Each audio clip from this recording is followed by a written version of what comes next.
Hi everyone, this video is on forces and Newton's third law. So I'm sure you've all used the word force, maybe you've even covered force in a previous science class, but generally speaking, anytime objects touch each other or rub against each other or collide or explode or interact in any other way, there must be forces involved. They're exerting forces on each other. The slightly more technical definition of a force is a push or pull between two objects. We'll be using a capital F to represent force throughout the entire semester. And I would make this entry on your variables page because it's a pretty important one. The units of forces are actually pretty complicated, even more complicated than our momentum units were. The units are the kilogram meter per second squared. And at some point this year we will derive that, and I'll show you where that units come from. But for now, you'll just need to know that whole big complicated unit.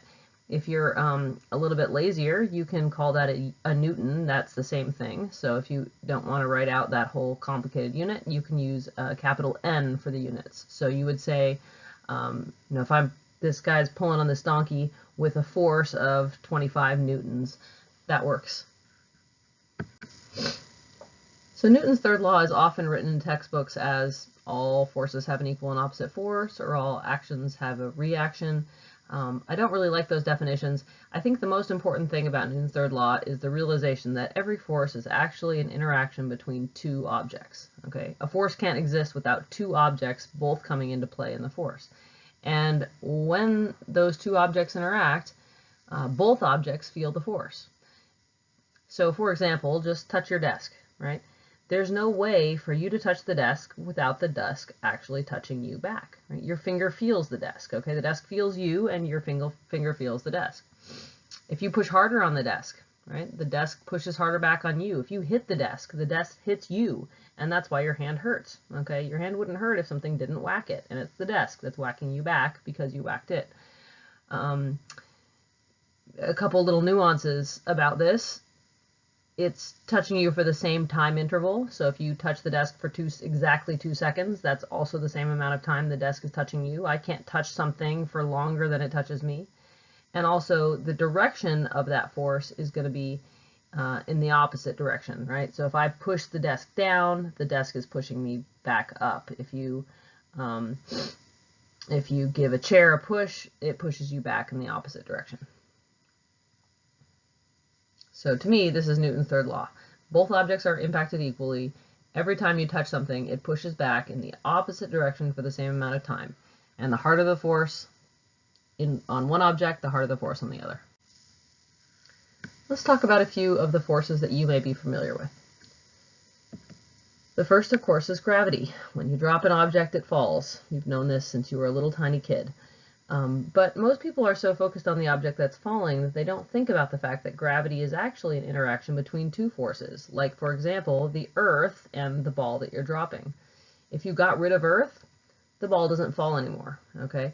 So the Earth has mass, the ball has mass. Gravity is an attractive force between two objects with mass, and that means that both of those objects are experiencing the gravity. The little ball feels a force towards the Earth, but the Earth actually feels a force towards the ball as well. Your ball is falling downwards, but it's actually pulling the entire Earth upwards as well. Another force that you're certainly familiar with, even though you may not know the name, is called the normal force. And the normal force is a force between any two objects that are making physical contact. Anytime you're touching an object, an actual physical push or a pull on an object, it's actually a normal force. So you've got a lot of normal forces going on right now. Probably your back or your bottom in the chair, and then of course the chair is pushing up on you and you're pushing down on the chair. The pencil you're holding, maybe you're squeezing the pencil is pushing back out on your fingers. Anything that is making physical contact is going to be called a normal force. Electricity is a force.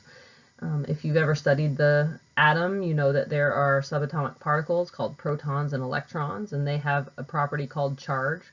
and electrons are attracted to protons and repelled from other electrons, and protons are repelled from other protons. So we'll be talking a lot more about that force a little bit later on this semester or this year. Magnetism, if you've played with magnets, magnetism is actually caused by objects with moving charge, and you need to have two objects to have the force of magnetism, two magnetic objects, and they'll both experience the same force. Friction is a common force. And this is a force between any two objects that are rubbing each other. So, you know, sandpaper and a piece of wood, or your shoes in the floor, or your hands when you're, you know, rubbing them together to stay warm. You've got a force of friction. All of those examples involve two objects that are making contact with each other again. Air resistance, so a parachute moving through the air, your body moving through the air as you run, experiences a force. And the two objects are your body and the air, which is actually an object. Tension is a force between any two objects connected by a rope or string. So, you know, lifting a bucket up a well or towing a car, those kinds of things, those are going to be examples of tension force. Spring force, anything connected by a spring or a stretchy band, so rubber bands, bungee jumping, that kind of stuff is spring force. The buoyant force is a force between any two objects in which one of them is submerged in the other object. So one of the objects is a fluid. The other object can be a fluid or a solid or anything. So buoyant force is actually, you know, the reason why a balloon is rising in your room, a helium balloon. It's actually also the reason why that baggie in that last lab that we did with the dry ice weighed less on the scale than the dry ice in a solid form, was because there was a buoyant force lifting it up and causing the scale to actually read incorrectly when we took the reading of that mass. So anyways, buoyant force is kind of an interesting one. And then there's two forces that exist way deep down inside atoms. One is called the strong force between two objects with spin, and one is called the weak force between two objects with a property called color. I'm not going to go into details on those, but I wanted you guys to get some of these vocabulary words out there so we can talk about specific forces, and B, to realize that all of these forces are interactions between two objects. You can't have a force on a single object by itself. There have to be two objects involved. And each of these is an equal and opposite interaction between those two objects. So the amount of magnetism on object 1 will be equal to the amount of magnetism or magnetic force on object 2 as well. Let's run through a little example about forces and how these pairs of forces between two objects can kind of be represented and shown in a simple example of a guy pushing a piano. So we're going to be talking about the forces that are acting on the piano and the partner pair forces that the piano is exerting on all the things that are around it. The first force that probably should come to mind is gravity. Okay, that piano obviously has mass, and so it's going to be pulled on by the earth, pulled downwards, stuck on the floor pretty much. So there's a force of gravity on the piano by the earth.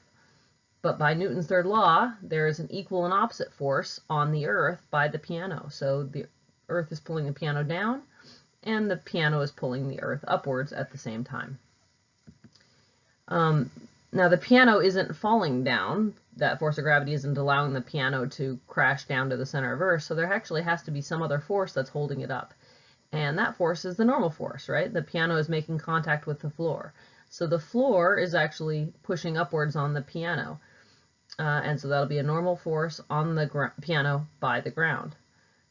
Newton's third law says there's an equal and opposite force. There's a normal force on the ground by the piano, right? And that should make sense. The piano's pushing down on the ground, right? If you could zoom in to where the feet of the piano make contact with the floor, you'll notice little divots where that piano is really pushing into the ground or into the earth. So the floor notices the fact that the piano's there. It's being pushed down on by the piano. So that's the pair of forces, of normal forces, between the piano and the ground. Now there's obviously going to be another normal force on the piano by the person that's pushing it. So this guy's pushing to the right, and so the piano will experience the force from his hands pushing on him. And at the same time, the man is going to be feeling a normal force from the piano to the left. So the piano is pushing back on him. It hurts him a little bit, or it's a little bit hard for him to push, and his body feels that backward force from the piano. There's another force here because the piano is sliding on the ground. We have a friction force. And friction always acts in the opposite direction from which way the object's moving. So in this case, the friction force on the piano will be acting to the left. And there is a Newton's third law force pair. That means that there's actually friction on the floor by the piano as well. Right? The floor is actually going to get scratched or scraped by the piano as it gets pushed past.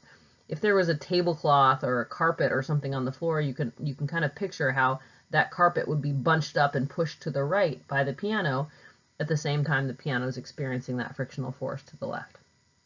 So each of these pairs, you should notice that one of the two forces in the pair is on the piano, and then the other force is going to be on the other object. So some outside object that is interacting with the piano. We've got the earth, we've got the ground, we've got the floor, we've got the person pushing them. Those are the four outside objects that are exerting these forces, and each one of those is experiencing one force from the piano, while the piano experiences all the forces from those other objects. In each pair that I mentioned, the forces are the same type. Right? We've got a gravity force on the piano paired with a gravity force on Earth, two normal forces paired together, two friction forces paired together, and another two normal forces paired together. So in this Newton's third law, the pair of forces are always going to be the same type of force. Each of those pairs is the same size in the force. So, both of the gravity forces are the same size, the normal forces are all the same size. That person's getting pushed back on the same amount the piano is getting pushed on forward. And then the last thing is that the forces in the pair are in opposite directions. So whichever way one force acts on one object, the other object is going to experience a force in the opposite direction. Quick summary of this video. Every force is an interaction between two objects. Each object in the force feels the force the same amount, but in opposite directions. And the last thing that I didn't really talk about, but is important, is that when there's two objects experiencing forces, like the man in the last one and the piano, they might respond differently to the force, right? The piano's motion might be different than the man's motion, even though they're experiencing the same force. You see this dramatically when you talk about gravity dropping a little ball, because we notice that ball start to speed up towards the Earth. And I've been telling you that the Earth is experiencing the same force in the opposite direction, upwards, but we obviously don't notice the Earth start to, accelerate and move upwards towards the ball. And the reason is because the Earth has such a huge mass that the same force doesn't have as much of an impact on it. So even though the force is there, it's really hard to notice it sometimes, depending on the masses of the two objects that are being involved.